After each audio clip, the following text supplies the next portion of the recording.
Meet করেছে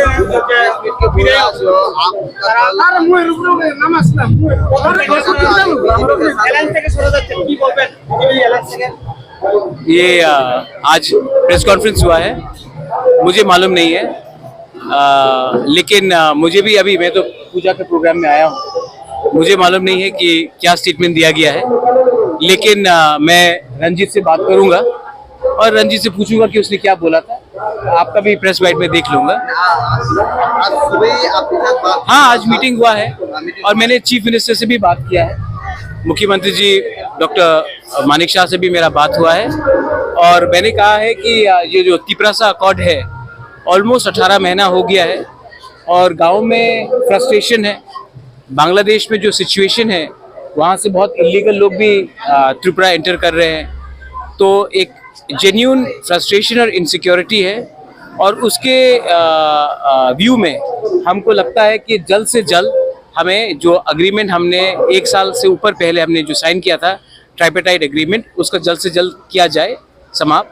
and chief minister ने कहा है कि वो मुझसे सहमत है और वो भी अपने तरीके से दिल्ली में बात करेंगे कि एमिकेबली ऑनरेबली ये तिपरासा अकॉर्ड कैसे सक्सेसफुली इम्प्लीमेंट किया जाए।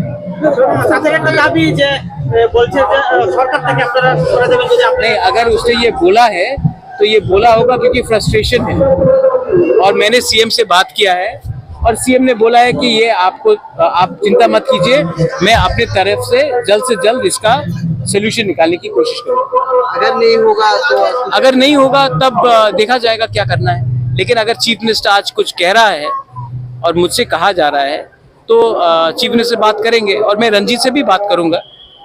अमित शाह ने समय दिया है हमको मिलने के लिए ये महीने के अंत में, तो अमित शाह से भी बात करेंगे कि क्या हो रहा है भाई, क्योंकि जेन्यून ट्राइबल्स लोग गांव में इनसिक्योर फील कर रहे हैं और फ्रस्ट्रेशन है कि इतने साल महीने के बाद भी क्यों कुछ नहीं हो रहा है। तो ये फ्रस्ट्रेशन लाजायज है एंड इसका सेंटिमेंट को हमको जितना जल्दी हम इसको समाप्त करें त्रिपुरा के लिए अच्छा है। और बांग्लादेश में जो हो रहा है उससे भी बहुत इनसिक्योरिटी आ रहा है ट्राइबल एरियाज में, क्योंकि इलीगली बहुत लोग बॉर्डर क्रॉस कर रहे हैं और सेटल कर रहे हैं हमारे ट्राइबल एरियाज में, उससे थोड़ा सा इनसिक्योरिटी है। दोनों बात में सीएम से मेरा बात हुआ है, वो उन्होंने कहा है कि वो जल्द से जल्द एट अ राइट प्लेटफॉर्म इसको उठाएंगे और इसका सोल्यूशन निकालेंगे।